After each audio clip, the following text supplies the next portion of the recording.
Hola, mi nombre es Samuel, pastor de Nova. Muchísimas gracias por darle clic a este video. En verdad agradezco a Dios la oportunidad de poder compartir este mensaje contigo. Antes de continuar el video, déjame recordarte de algo súper rápido. Ponemos estos videos para ser de bendición para la iglesia. Nuestra esperanza es ver el Evangelio arraigado en Latinoamérica y la gracia incondicional y transformadora de Cristo siendo real de una forma palpable en nuestra sociedad. Te recordamos que este video no sustituye tu compromiso ni tu presencia en tu iglesia local. Creemos que el Evangelio forma parte integral de la vida en comunidad y de hecho el Evangelio se refleja viviendo en comunidad, y es ahí donde vemos que nos perdonamos unos a otros, nos animamos unos a otros, nos exhortamos unos a otros, nos amamos unos a otros. Entonces ponemos estos videos con la esperanza de seguir anunciando el Evangelio, pero también recordándote, invitándote a formar parte de una iglesia. Si no tienes una iglesia local, te recomendamos recursos como Coalición por el Evangelio, Iglered, el directorio de Acts 29. Ahí hay iglesias cristocéntricas con sana doctrina, con predicación expositiva. Te animamos a formar parte de una iglesia, a comprometerte con una iglesia, a ser de bendición para tu liderazgo y para la iglesia local en la ciudad donde estés. Esperamos que esta predicación sea de bendición para tu vida. Anhelamos que el Evangelio siga transformando nuestra cultura, nuestro país, Latinoamérica, y te invitamos a seguir orando con nosotros para que el Evangelio de Cristo, su gracia, siga transformando nuestros corazones, siga transformando nuestras iglesias, sigamos plantando iglesias y el nombre de Cristo siga siendo atesorado, amado y proclamado. Muchísimas gracias por darnos la oportunidad de compartir este mensaje contigo. Esperamos que te sea de bendición y gloria a Dios. En la serie de Adviento, ¿se acuerdan qué significa Adviento? Significa la llegada, y entonces nos estamos preparando para Navidad, para ese día donde experimentamos, nos vemos beneficiados de la encarnación de Dios en la humanidad. Y la semana pasada vimos la respuesta correcta hacia la Navidad, ¿se acuerdan? Ya hicimos un contraste y vemos la reacción de María, de gozo, de alegría, y vemos a Gabriel invitando a María a gozarse, a encontrar su felicidad en la llegada de este Mesías, y estamos poco a poco desglosando lo que significa la Navidad. Esta predicación este domingo vamos a ver que la soberanía de Dios se hace a pesar de nosotros, y el pueblo de Dios da gloria a Dios por eso.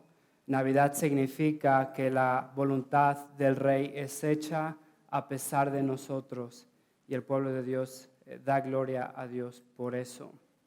Vamos a ir viendo ahí lo que significa en esta tarde, pero déjame hacerte una pregunta. Si tu vida, si en verdad te pusieras a pensar, si tu vida fuera el resultado de tus decisiones, si en verdad tu vida fuera completamente el resultado de todas tus decisiones, ¿en verdad estarías aquí esta mañana? ¿En verdad estarías con las personas que están a tu alrededor esta mañana?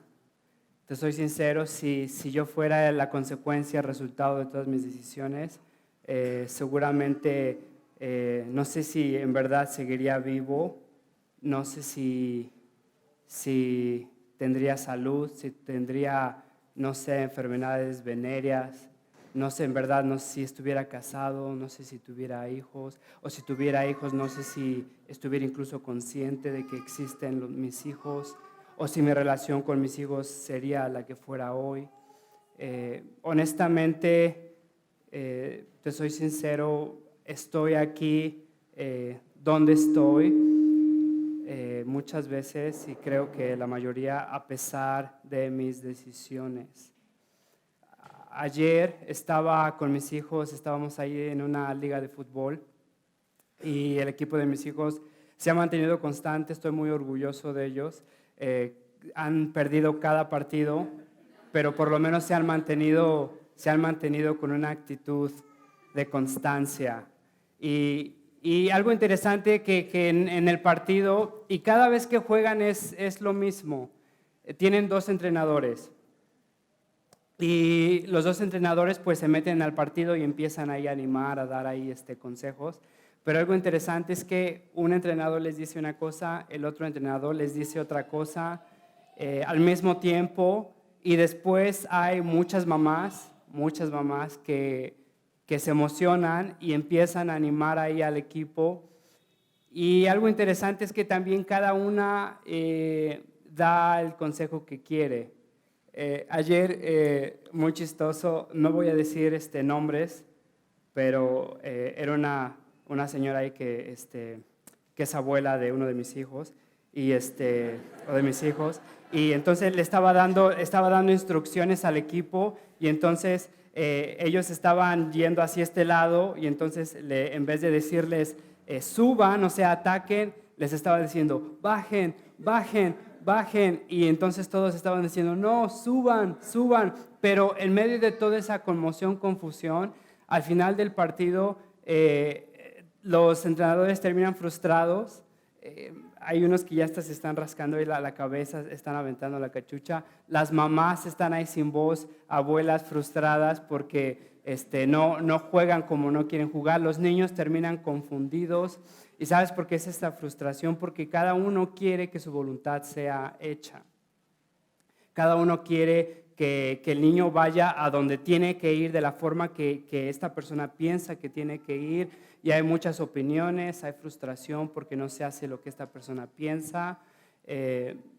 Si en verdad tú tuvieras esa influencia, esa soberanía sobre tu vida de decidir a dónde vas, cuando vas, de la forma que vas, estarías muchísimo peor de lo que estás ahorita. Esta mañana vamos a ver que la Navidad es un recordatorio, que la voluntad de Dios es hecha a pesar de nosotros, y entonces nosotros damos gloria a Dios por eso. Ve conmigo ahí a Mateo, ve al versículo 2 de Mateo capítulo 2. Vamos a ver este mismo pasaje, la semana que viene vamos a ver el mismo pasaje, pero este domingo nos vamos a enfocar en Herodes, ¿ok? El siguiente domingo nos vamos a enfocar en los magos, este domingo nos vamos a enfocar en Herodes. Entonces ve conmigo al versículo 2. Dice, ¿dónde está el que ha nacido rey de los judíos? Preguntaron. Vienen los magos. No nos vamos a enfocar en ellos ahorita, no voy a explicar mucho de ellos, lo vamos a ver la semana que viene, pero fíjate que llegan estas personas, estos sabios. ¿Dónde está aquel que ha nacido rey de los judíos? Preguntaron. Vimos levantarse su estrella y hemos venido a adorarlo. Cuando lo oyó el rey Herodes, se turbó y toda Jerusalén con él.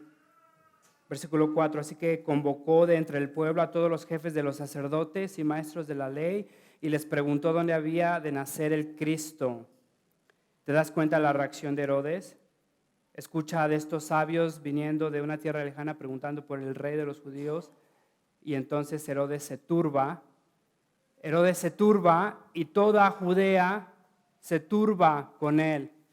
Es una reacción interesante ante el cumplimiento de una promesa. ¿Dónde está el rey de los judíos? Herodes en ese momento era el rey de los judíos. Pero entonces cuando llegan estas personas preguntando por el verdadero rey de los judíos, ¿te das cuenta de las implicaciones? Entonces el reinado de Herodes es un reinado falso, es un rey impostor, es un rey que está ocupando el trono ilícitamente, es un rey que no debería de estar ahí. Históricamente Herodes es despreciado por los judíos, es un compromiso que se tuvo que hacer entre los romanos ocupando Judea y los judíos sobreviviendo ante el imperio romano, y entonces Herodes es más gentil o es menos, no es judío, entonces es más gentil que judío. Herodes practica cosas que son abominables para los judíos, vive en excesos, vive en pecados ocultos, es despreciado, es bastante inseguro, sabe que su reinado no es aceptado. Pocos años antes de que viéramos esto, Herodes hace ahí una estrategia maquiavélica para matar a su esposa y a su hijo. Y precisamente los mata porque su reinado estaba siendo amenazado por su hijo. Su hijo ahí empezaba a tener influencias con Roma. Roma era el que tomaba las decisiones. Herodes es impuesto por Roma. Herodes se da cuenta que su trono está siendo amenazado y entonces lo que hace es planear la muerte de su esposa y de su hijo. Ponte a pensar en esto, ¿eh? ¿Qué clase de persona es Herodes? Está dispuesto a matar a su esposa y está dispuesto a matar a su hijo porque su trono es amenazado, su reinado es amenazado. Llegan estas personas preguntando por el rey de los judíos y entonces Herodes se turba. Literalmente quiere decir es un conjunto, una mezcla de ansiedad, de enojo, de inseguridad, de miedo. Y entonces Herodes se turba. Entendemos por qué Herodes se turba, por qué Herodes se acongoja, por qué Herodes siente ansiedad, porque su reino está siendo amenazado. Es interesante y dice, y toda Jerusalén con él. O sea, no solo Herodes siente esta ansiedad, sino toda Jerusalén con él. ¿Sabes por qué Jerusalén siente ansiedad junto con Herodes? Porque todo el pueblo de Jerusalén sabía de lo que Herodes era capaz, sabían que asesinó a la esposa y al hijo, sabían que está dispuesto a hacer todo por mantener el trono, y entonces al escuchar que pasa esto, sienten ansiedad, temor, porque saben que Herodes va a hacer lo que él encuentra necesario para asegurar el trono. Entonces en ese momento Jerusalén se da cuenta que sangre va a correr, no saben todavía de quién, no saben cuánta sangre, pero saben, están conscientes que Herodes va a reaccionar mal. Herodes está loco, Herodes vive en excesos, Herodes no tiene escrúpulos. Ponte a pensar en esto, ponte en el lugar de Herodes. Si no tienes problema en matar a tu esposa y a tu hijo para mantener el trono, si vives en exceso, si vives en corrupción, si vives tratando de sostener tu reino a toda costa, si eres este tipo de persona, llegan los magos, te dicen o los sabios, te dicen que hay un rey en Israel y no eres tú, ¿qué hubieras hecho? Pues agarrarlos, matarlos, esconderlos antes de que alguien se entere, ¿no? O sea, no es muy fácil imaginarte esto, pero fíjate de la sagacidad de Herodes, de ese carácter maquiavélico que tiene. Lo que hace Herodes es que se controla en ese momento y aparenta interés, aparenta piedad. Fíjate lo que pasa. Entonces, en el versículo 8, los envía a Belén y les dice, vayan, infórmense bien de este niño, le está hablando a los sabios que vinieron, vayan, infórmense bien de este niño y tan pronto como lo encuentren, avísenme para que yo también vaya y lo adore. ¿Te das cuenta del plan de Herodes, de la sagacidad, de este carácter malvado? Este Herodes está haciendo su estrategia. No está dispuesto a compartir su trono ni su soberanía. Entonces, escucha que hay un rey, no es él. Otras naciones están viniendo a adorarlo, no vienen a adorar a Herodes. Entonces, pretende piedad, le dice a los sabios, ok, vayan, averigüen dónde está esta persona, vean específicamente a dónde está, cuéntenme dónde apareció la estrella, cuándo fue, quiero saber la fecha exacta. Las palabras de este Mateo es que quería saber la fecha exacta. O sea, quería saber cuándo había nacido este niño. Herodes empieza a hacer cuentas. Herodes empieza a contar los días y quiere saber, pues, cuántos años tiene este niño. Entonces aparenta piedad y dice, bueno, díganme dónde está para que vaya y lo adore.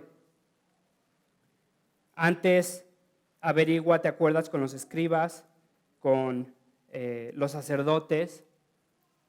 ¿Qué es esto acerca de que hay un príncipe, un rey?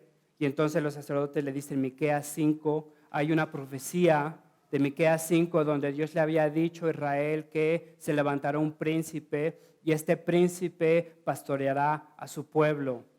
Algo interesante es que no me cabe en la cabeza es que estos sacerdotes se suponía que estaban ministrando a la gente, estaban sirviendo a la gente, estaban presentando a Dios a la gente, sabían su Biblia, sabían su Antiguo Testamento, vivían para eso, no solo los sacerdotes, sino los escribas. Los escribas eran estudiosos de la ley. Ellos saben de las profecías, saben de Miqueas 5, saben de este príncipe que se levantará, pastoreará al pueblo de Israel. Saben que en este momento Israel no es lo que debe de ser, que Israel está siendo ocupado por Roma, que todo esto es consecuencia de la rebeldía de Israel. Saben que Dios se levantará por su pueblo. Saben de la profecía y aún así no hacen nada. No hacen nada, ¿te das cuenta? No reaccionan con gozo, con expectativa. Órale, qué padre, Miqueas 5. ¿Dónde está este príncipe? Es cierto, nos libertará. Todo esto es a consecuencia de nuestros pecados, pero Dios hizo sus promesas, no fallará sus promesas. Fíjate, nos dio un príncipe, vamos a verlo. No hay nada. Dan la profecía, Herodes se entera, le dice a los sabios, avíseme dónde está para que vaya y lo adore. Es un conocimiento sin transformación. Es un conocimiento sin redención. Son versículos memorizados sin efecto en el corazón. Son conocimientos acumulados sin un arrepentimiento. ¿Cuántas personas viven así? Viniendo a la iglesia cada domingo, aburridos de la gracia de Dios. Otra Navidad, otro servicio. Miqueas 5, sí que padre, ok, ahí nos vemos. Fíjate que estas personas habían sido cauterizadas, ya no sentían nada. Este Herodes planea interrumpir el plan de Dios. ¿Te das cuenta de la audacidad de este Herodes? Este Herodes intenta interrumpir el plan de Dios. Ya se había dicho en Miqueas 5, ya se había dicho en todo el Antiguo Testamento, Dios hará su voluntad.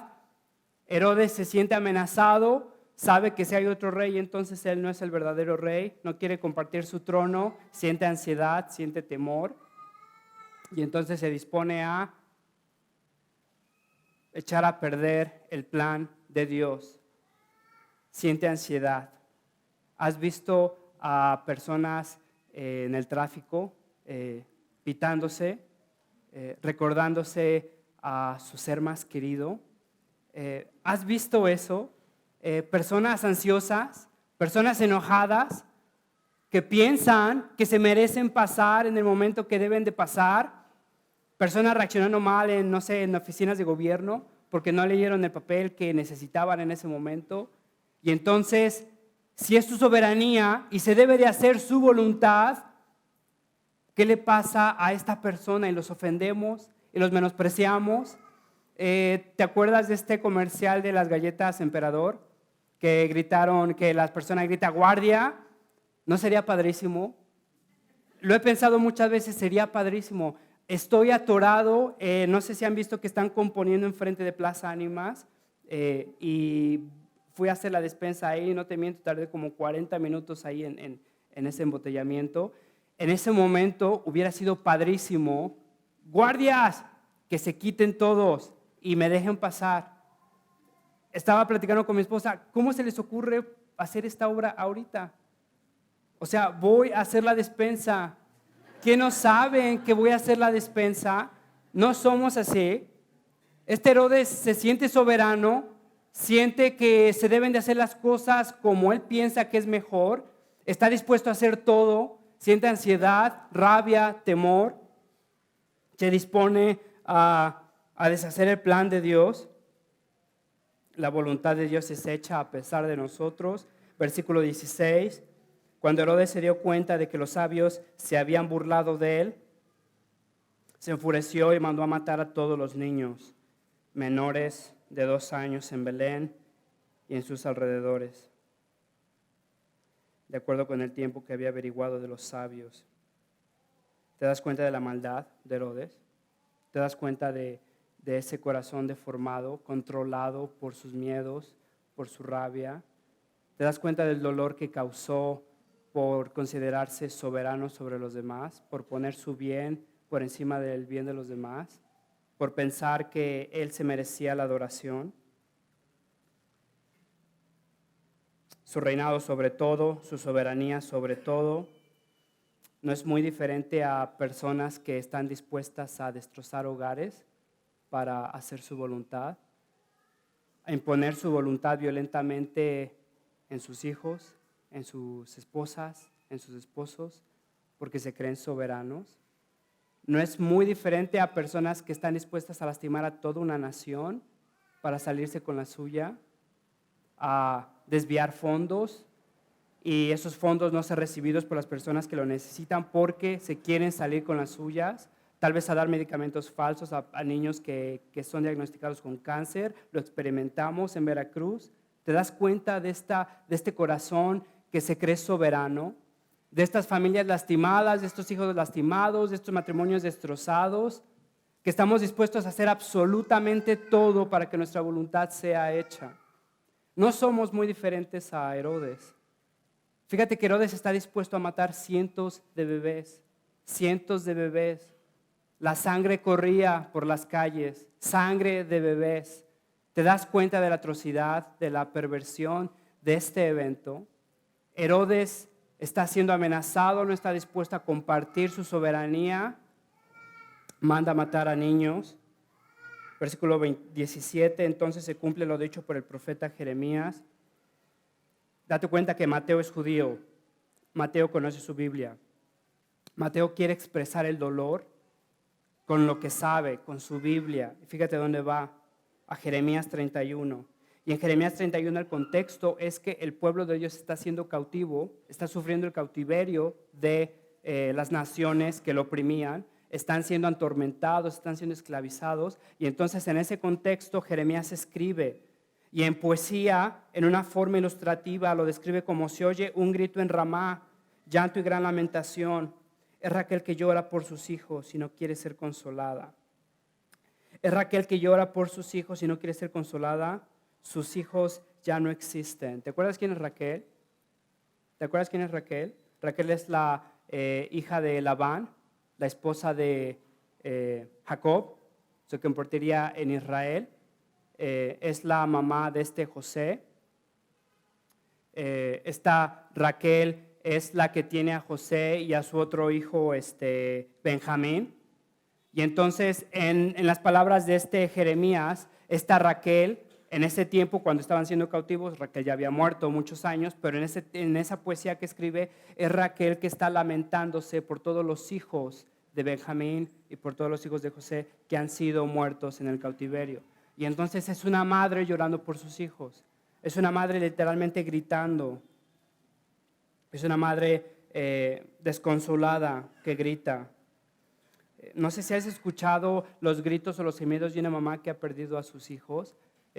Si lo has escuchado, seguro que son indelebles, o sea, no se te van a olvidar. Es un sonido peculiar. Es un sonido característico de ese dolor, de esa tragedia, de ese desgarramiento. Y fíjate que entonces Mateo está citando a Jeremías y esta descripción gráfica dolorosa. Imagínate cuántas mamás llorando por la muerte de sus hijos.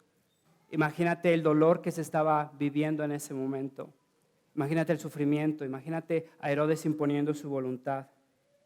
Y tenemos una idea de esta Navidad romántica, donde hay pastle, se llama pastle, ¿verdad? Sí, pastle abajo, y entonces José y María están sonriendo con el bebé está limpio, el bebé no está sucio, claro que no. Los animales están sonriendo, todos están sonriendo ahí al nacimiento, y hay luces navideñas tal vez flotando ahí en la escena, y esa es Navidad, ¿cierto? Date cuenta que Mateo nos está dando una versión de adultos de lo que es Navidad. Y Navidad es el confrontamiento de dos reinos. Navidad es un rey que es impostor, que está tratando de imponer su voluntad, y es el verdadero rey haciendo su plan para hacer su voluntad, y es el verdadero rey dispuesto a hacer absolutamente todo por ganar la batalla. Es este verdadero rey que no está dispuesto a tomar rehenes, que no está dispuesto a hacer tratos. Es este rey que ha llegado a reclamar su trono. Es este rey que está dispuesto a rescatar a su humanidad a pesar de su creación. Y entonces date cuenta que es Navidad, esta guerra de dos reinos, esta batalla, y es la entrega del arma secreta. la garantía de la victoria en esta batalla. En la Primera Guerra Mundial, los alemanes hicieron uno de los tanques más impresionantes para asegurar su victoria. No pudieron. La Segunda Guerra Mundial fue, ¿te acuerdas? Hiroshima. Se pudo conseguir una victoria. Si te pudieras imaginar esta batalla, es la entrega de la garantía de la victoria. Es Dios entregando lo necesario para ganar la batalla. Es el reino de la oscuridad tratando de impedir los planes de Dios. Entonces Dios entrega a su Hijo y es Satanás tratando de impedir que el plan de Dios sea fructífero. Y entonces es Herodes mandando a matar a los niños, haciendo cuentas para tratar de matar a los niños. Y hizo cuentas de la profecía de Miqueas, y hizo cuentas donde apareció la estrella. Entonces ahora va a matar a los niños menores de 2 años. Ya sabe, ya hizo sus cuentas. Pero no es la única batalla que se ha desatado. ¿Te acuerdas en el Éxodo? ¿Te acuerdas Faraón? ¿Te acuerdas lo que hizo? Se sintió amenazado porque el pueblo de Dios estaba creciendo, estaba siendo bendecido. Entonces Faraón manda a matar a los hombres, a los bebés hombres. ¿Te acuerdas? Otra vez el plan de Dios es hecho a pesar del hombre. Entonces Dios levanta a Moisés. Si Moisés cruzará el Mar Rojo, Jesús cruzará el Hades y Jesús vencerá la muerte. Si entonces Moisés da las leyes, Jesús nos librará de la ley y nos regresará con el Padre. Este faraón trata de impedir el crecimiento del plan de Dios. El plan de Dios, este Herodes intenta prevenir el cumplimiento del plan de Dios, ¿te das cuenta? En esta batalla, esta es la última batalla, en esta batalla se garantiza la victoria.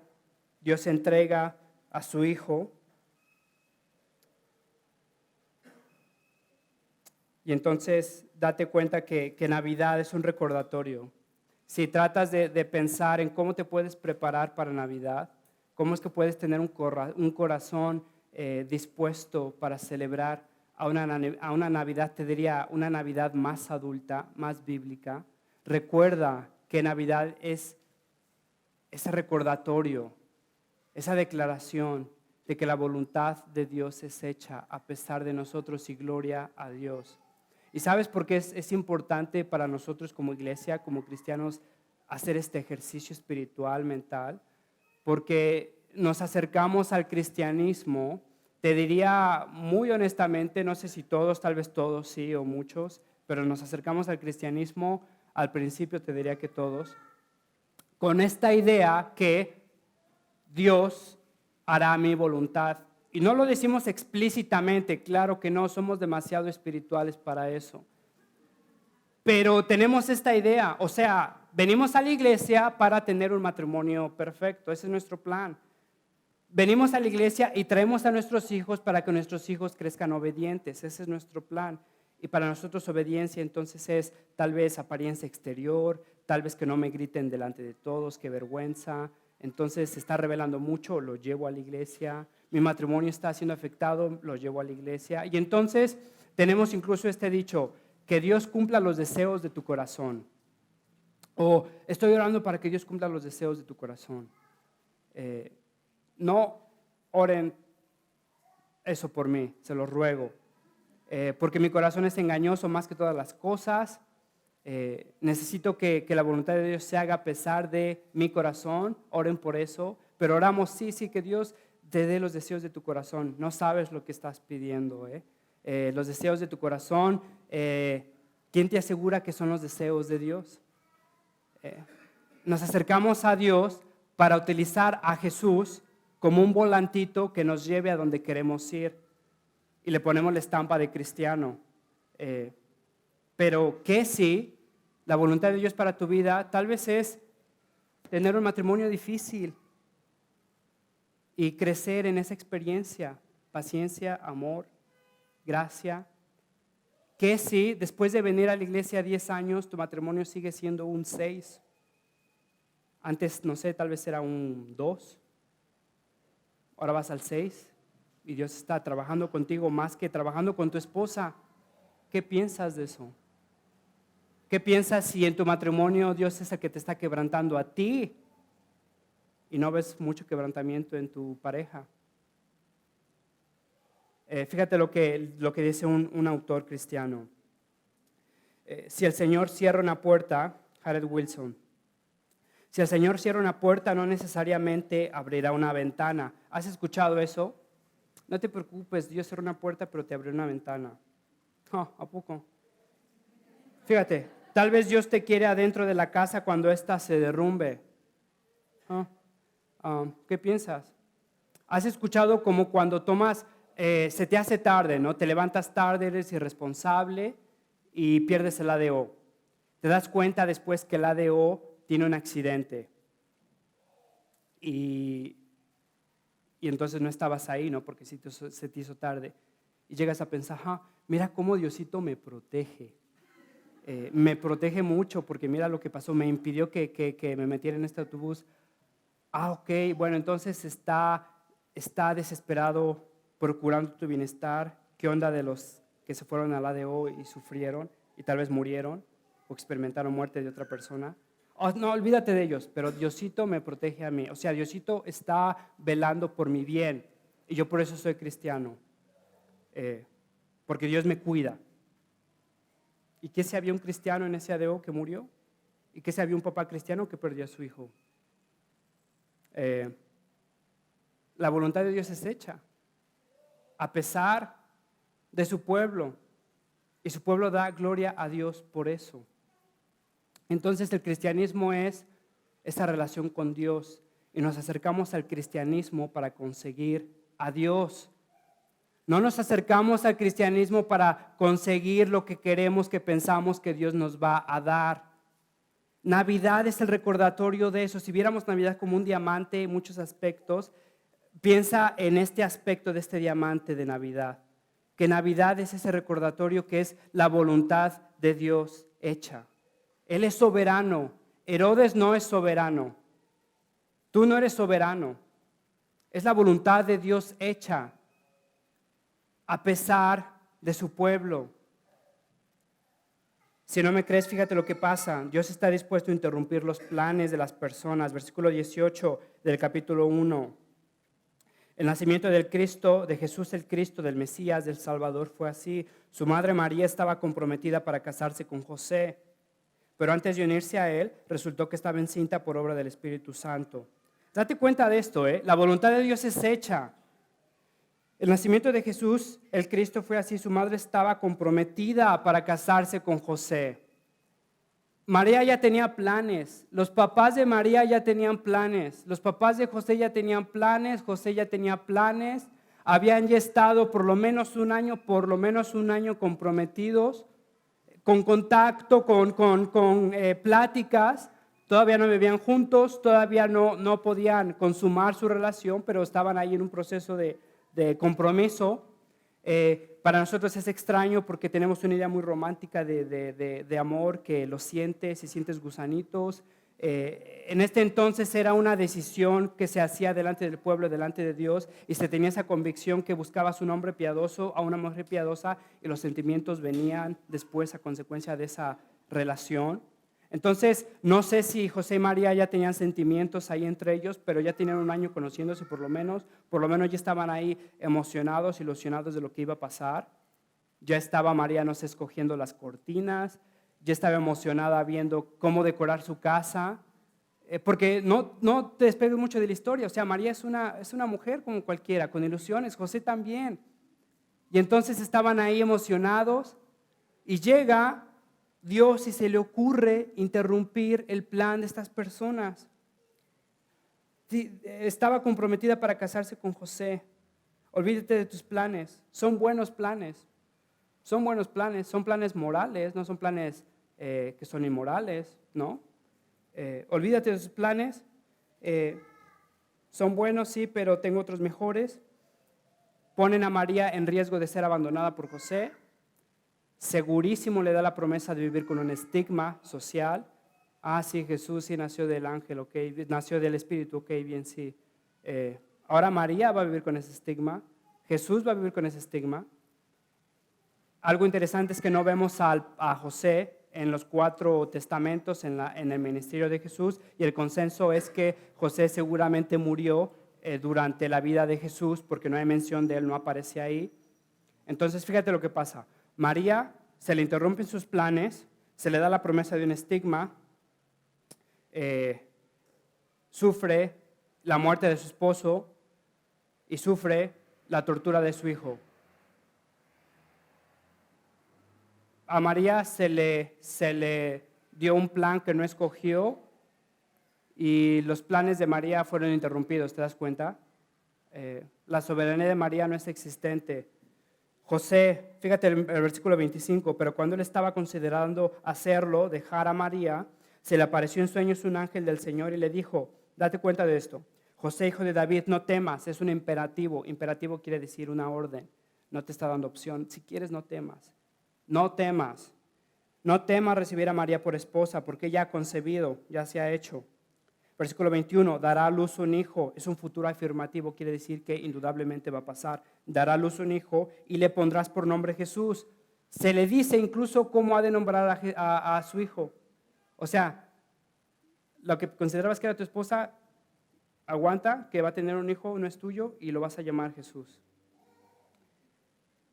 Porque él salvará, otro futuro afirmativo, a su pueblo de sus pecados. Versículo 22, todo esto sucedió para que se cumpliera lo que el Señor había dicho, la voluntad de Dios.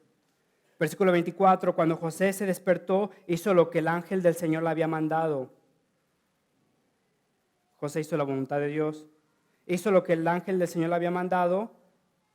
Versículo 25, no tuvo relaciones. Dios tiene soberanía incluso hasta de tu sexualidad. No pierdas en detalle esto en serio, porque José soltero se va a casar con María, la recibe como esposa y ni siquiera la puede tocar como esposa. Dios está dispuesto a tener un dicho en tu vida social, en tu vida emocional, en tu vida sexual. Es la soberanía de Dios, es la voluntad de Dios hecha, a pesar de lo que tú pienses. Fíjate, entonces José no tiene relaciones sexuales con ella y le pone por nombre Jesús. ¿Por qué te acercas al cristianismo? ¿Por qué te acercas a Cristo? ¿Para que se haga tu voluntad? ¿Para que se haga la voluntad de Dios a pesar de tu voluntad? ¿Y cómo te hace sentir esto? ¿Te da paz? ¿Te da inquietud? No pierdas de vista el panorama global que estamos viendo aquí. La soberanía de Dios es hecha para el bien de su pueblo, a pesar de su pueblo, para gloria de Dios. Y entonces ese es el evangelio.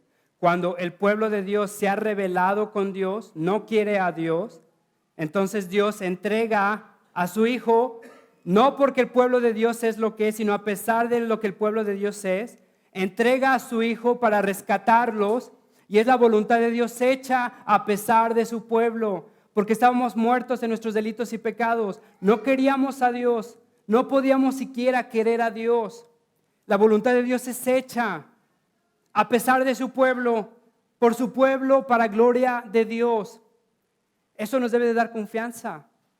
En momentos de confusión, en momentos de que tu matrimonio no es lo que pensabas que era, la relación con tus hijos no es lo que eran, el comportamiento de tus hijos no es lo que era, tu situación no es lo que esperabas. Si en verdad Dios es soberano, si en verdad Dios está en control, por lo menos una vez cada un minuto, su soberanía va a estar en contraposición con la tuya. Si en verdad Dios es soberano, su voluntad ha de ser hecha.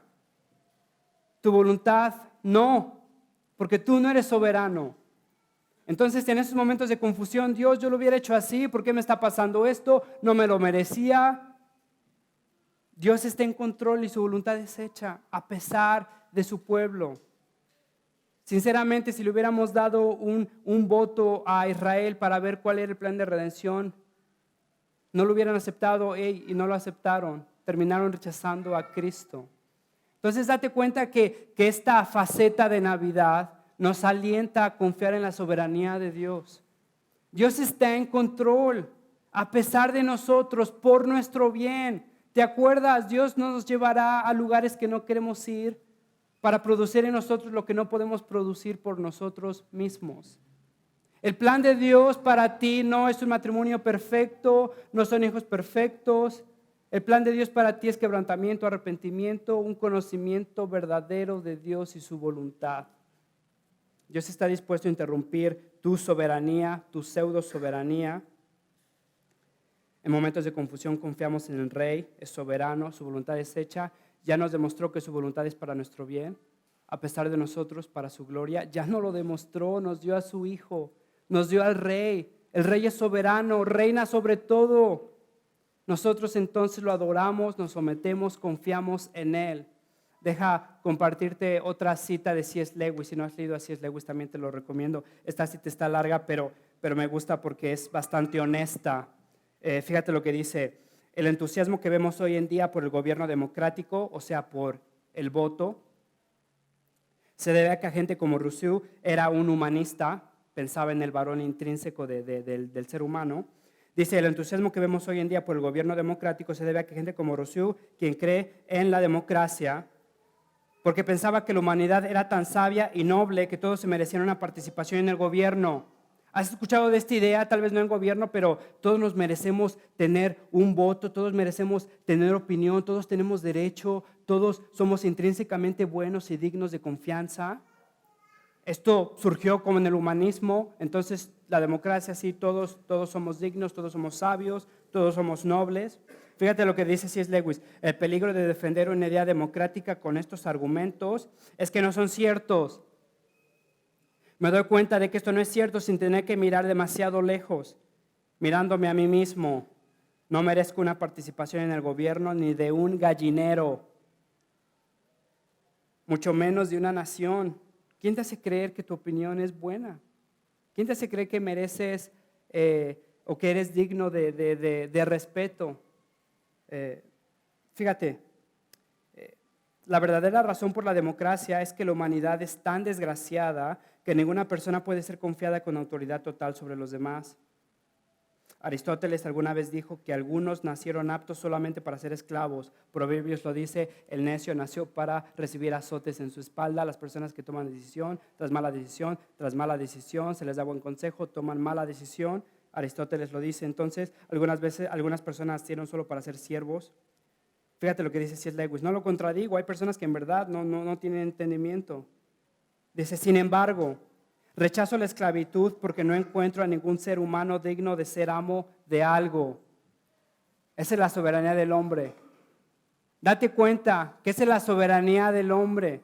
Si tú fueras soberano sobre tu vida, créeme, estarías muchísimo peor. Que no eres apto para tomar decisiones en tu vida o en la vida de los demás. Que esa ansiedad que sientes, ese temor que sientes, es porque tu tronito chiquito está siendo amenazado por el trono. Que en verdad, en vez de hincarte y rendirte, estás tratando de controlar todo. En el versículo, después, nos vamos ahí en el versículo 19, dice: después de esto murió Herodes, tal cual. Aquel que se creía rey, aquel que se creía soberano, dejó de ser. El Rey de Reyes sigue, el Rey soberano sigue reinando. Load al Señor, quien forma os dio, oh seres de luz, cantad su virtud. Y cielos y tierra, mostrad su saber a hombres que niegan su amor y poder. Su gracia y bondad, cristianos, cantad. Sois hijos de Dios, su nueva creación. Por gracia llamados, mostrad su favor, con sangre comprados, hablar de su amor. Al Rey eternal, Lord, tributad. Gozad su perdón, vivir en su amor. Por cielo y tierra, salud y vigor. Por vida eterna, load al Señor. Señor, te damos gracias, mi Dios, por tu soberanía. Padre, porque eres un Dios bueno que no nos deja a nuestra soberanía. Mi Dios, que tú haces tu voluntad a pesar de tu pueblo, para el bien de tu pueblo, para tu gloria. Mi Dios, te ruego por esta iglesia que confiemos en el reinado de tu Hijo, que esta Navidad signifique reconocer que Él es soberano, nosotros no, que su voluntad es perfecta, la nuestra no. Padre, que en verdad meditemos en las consecuencias que hemos causado al tratar de reclamar una soberanía que no nos pertenece, el daño que hemos causado, el dolor. Padre, que en arrepentimiento busquemos al Rey de Reyes esta Navidad. Señor, reconociendo que nuestra vida es lo que es porque hemos tratado de robar tu reinado y no nos pertenece. Esa corona nos queda demasiado grande. Mi Dios, sé tú con nosotros, te lo ruego. Confiamos que tu voluntad reina, confiamos que tu Espíritu nos sostiene. Y Padre, que esta Navidad sea una vez más este recordatorio de que tu voluntad es hecha. Tú has ganado esta batalla, nos has dado lo necesario. Y Señor, es tu Hijo, nuestro Rey. Señor, en Cristo Jesús te agradecemos por todo esto. Amén.